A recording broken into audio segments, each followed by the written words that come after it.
최근 검찰이 인기 있는 먹방 유튜버 중 한 명에게 허위 광고 혐의로 징역 6개월을 구형했습니다. 네, 해당 유튜버는 여전히 무죄를 주장하고 있는데 허위 광고가 문제가 된 이번 사건 하나님의 법, 세상의 법에서 짚어보도록 하겠습니다. 이재만 변호사 나오셨습니다. 변호사님 안녕하십니까? 네, 안녕하십니까? 네. 자, 먼저 사건 내용부터 구체적으로 좀 살펴볼까요? 예.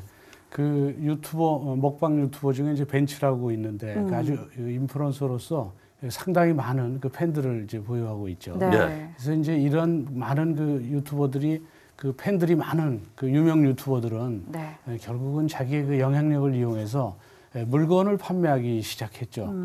그런데 문제는 그 물건을 판매하는 과정에서 허위 과장 광고가 문제가 돼서 이번에 이제 허위 과장 광고로 기소가 됐습니다. 네. 예. 그래서 결국 표시광고법 위반으로 지금 2년 이하의 징역에 처하게 돼 있는 그 규정에 따라서 네. 징역 6개월을 구형했습니다. 그래서 다 이제 공판이 곧 시작이 되니까 네. 이제 상당히 많이 이제 사람들이 주시하고 있죠. 예, 그렇군요. 허위 광고가 이게 사실 이제 문자적으로 해석하면 이제 사실이 아닌 걸 사실인 것처럼 광고했다. 이제 이런 이야기지 않습니까? 그렇죠. 네, 그렇습니다. 이걸 좀 어떻게 그 광고의 기준이라고 판단 기준은 어떻게 되는 겁니까? 이번 사건은 이제 그 벤츠라는 그 유튜버가 자기가 이제 판매하는 제품이 결국은 체지방 감소에 굉장히 도움이 된다. 그러니까 다이어트에 도움이 된다. 네. 이런 이제 광고를 했는데 그 광고가 제품에 비해서 허위 과장 광고에 해당된다. 이렇게 이제 문제가 됐죠. 네. 그렇다면 이제 허위 과장 광고에 문제가 된 그 기준이 뭐냐? 그게 이제 구체적으로 유형화되어 있지는 않았기 때문에 추상적으로 그 광고가 결국은 허위라는 것은 네. 거짓을 꾸며서 광고한다는 것이고 과장은 실제적인 효과보다 부당하게 너무 과장돼서 소비자를 기망할 우려가 있는 그런 경우를 말하는 거죠. 네. 네. 그래서 그 기준 자체는 허위 과장 광고의 기준은 사실은 추상적으로 돼 있죠. 네. 그러니까 소비자의 전달이 소비자로 하여금 속아서 살 수 있는 정도인지에 대한 추상적 기준만 있기 때문에 네. 네. 그 구체적 기준은 이제 유형화돼서 이제 나와 이제 점차 판례로 이제 형성이 돼야 되겠죠. 네. 근데 이번 사건의 경우에는 지금 벤츠의 경우에는 본인이 허위 과장 광고로 이번에 기소된 거는 네. 본인이 직접 그 광고 문안을 작성한 게 아니고 그 자기 제품을 쓴 소비자들이 후기를 올렸어요. 내가 이거를 썼더니 효과가 있더라. 네. 그래서 그거를 결국은 자기 SNS 계정에 올린 것이죠. 네, 네. 그래서 이제 그게 이제 이른바 허위 과장 광고라고 해서 결국 이번에 기소가 된 거라서 이제 일반인들 특히 저 유명 유튜브들의 경우에는 네. 후기를 자기 SNS에 올리는 경우에도 문제가 되나 이래갖고 상당히 좀 혼란스러워할 수는 있습니다. 네. 그래서 지금 판단 기준이 결국은 추상적이라 유형화되지는 않았지만 결국은 이런 그 추상적 기준을 가지고 스스로 자기 검열을 하는 수밖에 없죠. 예. 이제 구체적으로 본다면 우리 제품이 뭐 100% 효과를 확신한다든지 우리 제품이 타 제품에 비해서 최고라든지 이런 것들은 이제 명백하게 과장 광고로 지금 보고 있습니다. 네. 근데 이런 게 아닌 경우에도 허위 과장 광고로 기소가 되니까 이제 좀 조심을 해야 되겠죠. 네. 그렇겠네요. 그렇군요. 어쨌든 당사자는 여전히 무죄를 주장을 하고 있고 선고는 다음 달인 것으로 알고 있는데요. 소명할 수 있는 여지가 있기는 한 건가요? 그게 지금 얘기한 것처럼 이제 벤츠는 SNS 계정에 일반인들의 후기를 올린 걸 뿐이다. 그렇죠. 네. 후기를 올린 것일 뿐이기 때문에 허위 과장 광고에 고의가 없다. 네. 원래 이제 범죄 혐의가 되려면 고의성이 있어야 됩니다. 네. 그러니까 본인은 고의가 없다는 것이죠. 그래서 이제 그 점에 대해서 결국은 이제 문제 삼는 것이 본인이 그 광고에서 주장하는 그 후기라고 할지라도 그 내용이 진실이라는 것을 합리적이고 객관적으로 입증할 수 있는 정도여야 되니까 네. 그 점에 대해서 이제 결국은 입증하지 못하면 네. 이제 표시광고법 위반으로 처벌받을 수 있을 가능성이 이제 커지는 것이죠. 네. 그렇군요. 요즘 이제 워낙 1인 방송 시대가 됐기 때문에 1인 기업들도 늘어나고 있는 상황인데 이게 어떤 게 이제 허위 광고에 해당하는지에 대한 분명한 지식이 없으면 뭐 계속해서 좀 이와 같은 유사한 사례들이 발생할 것 같거든요. 예, 그렇습니다. 그 유통업계나 뭐 IT 기술 이게 이제 굉장히 많이 발전됐으니까 네. 유통업계가 많이 바뀌었죠. 그래서 지금은 사실은 이제 SNS 계정이라는 게 이제 정보를 공유하고 뭐 소통의 장이었죠. 네. 근데 정보를 공유하고 또 사실은 많은 사람들에게 영향을 미치게 되니까 기업들도 이 유튜버들을 광고로 또 활용하기 위해서 서로 계약을 맺기도 하고 또 유튜버가 스스로 마켓의 장을 스스로 만들기도 합니다.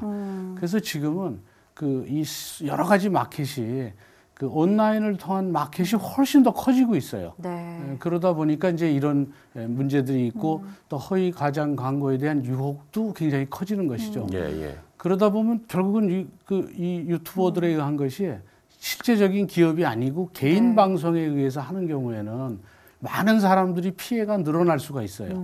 개인이 돈을 받았다가 결국 사라지기도 하고 네. 반품을 해줘야 되는데 반품을 잘 안 해줄 수도 있고 또 제품의 질에 대한 그런 어떤 확증도 좀 갖기 어렵고 그래서 결국 기업에서 판매하는 거와 달리 본인이 스스로 제품을 어디 중소기업에서 받아서 판매하는 그런 과정에 있어서는 영향력은 굉장히 크고 판매 수익은 굉장히 큰데 실제적으로 허위 과장 광고의 유혹에서 벗어날 수 없으니까 이런 것들이 이제 계속적으로 문제가 되는 것이죠. 예. 그래서 이제 얼마 전에도 의상이라든지 또 호박즙 사건도 네. 있었죠. 이런 인부리 사건에서도 문제가 돼서 결국은 이제 그 부분에 대해서도 크게 문제가 돼서 결국 유튜버들에 대한 네. 이런 마켓의 장에 대한 통제가 필요하지 않냐. 그래서 이제 제도적인 통제, 제도권 안에 넣어서 통제를 해야 된다. 이런 문제들이 계속 대두되고 있다가 이번 사건이 터진 것이죠. 네, 그렇군요. 아니 뭐 이야기 나눈 것처럼 벤츠가 워낙에 좀 유명한 인플루언서다 보니 그리고 사실 SNS를 하다 보면 이런 경우들을 많이 보거든요. 이렇게 네. 광고를 하는 네. 경우들을 온라인 여론은 좀 어떤지도 좀 궁금합니다. 사실은 이제 그 크리에이터분들, 특히 유튜버들에 대한 어떤 통제를 할 필요가 있다고. 물론 네. 이제 여기서 이제 판매 마켓이지만 정치라든지 이런 데도 영향력을 많이 미치지 않습니까? 예. 그래서 이걸 통제하기 위해서 결국 시범 케이스 아니냐. 네. 벤츠가 유명인이 아니라면 이렇게 했겠느냐. 이러면서 이제 그 온라인상에서는 이것은 결국 제재를 위한 어떤 본보기를 보여주기 위해서 희생양이 된 것이 아니냐. 이런 의견들도 많이 있습니다. 이제 그렇지만 어쨌든 그 온라인 그 유튜버들에 대한 마켓의 장에 대한 피해가 많이 올라오고 있기 때문에 예. 그 점에 대한 통제 또 제재 또 관리 이거는 이제 역시 필요하다고는 봅니다. 예. 이렇게 네티즌들의 의견도 분분한 상황인데 네. 이런 상황에서 좀 제도적인 대책도 좀 필요하지 않을까라는 생각이 듭니다. 어떻게 보세요?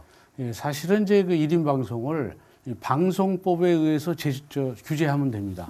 이 방송법은 이제 모든 방송은 그 방송법에 의해서 이제 규제를 받죠. 네. 근데 1인 방송은 이 방송 사업자가 아니기 때문에 네. 그러니까 이 전기통신사업법에 적용을 받습니다. 그렇군요. 그러니까 이제 부가 통신 사업자로서 그래서 지금은 방송법하고 전기통신사업법을 적용받지 않게 방송법에 적용을 받게 통합방송법을 지금 제정하고 있습니다. 네. 그래서 이제 1인 방송을 하는 사람들도 결국은 1인 콘텐츠 방송 제공을 하는 사업자로 봐서 방송법을 적용할 수 있도록 이제 법을 개정하고 있는 것이죠. 예. 그래서 지금은 이제 현재 아직 제정은 안 됐지만 이제 국회에서 제정을 하려고 이제 논의 중에 있고 또 청문회도 뭐 열고 뭐 이런 절차를 지금 밟고 있습니다.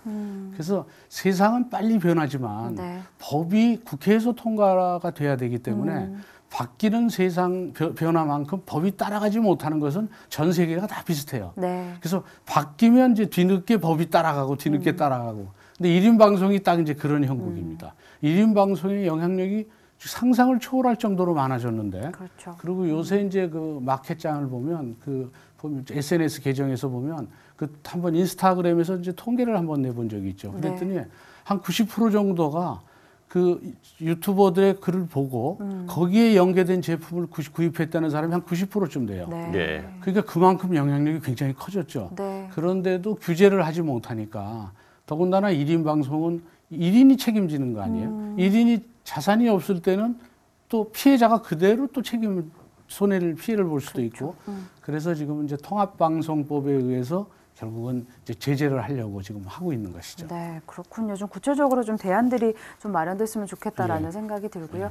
사실 이 거짓이나 과장은 우리 인간들이 참 미혹되기 쉬운 부분이기도 하지 않습니까? 이런 부분에 좀 분별력 있게 대처를 해야겠다는 생각도 들어요. 성경적으로 좀 저희가 어떻게 좀 태도를 취하면 좋을까요?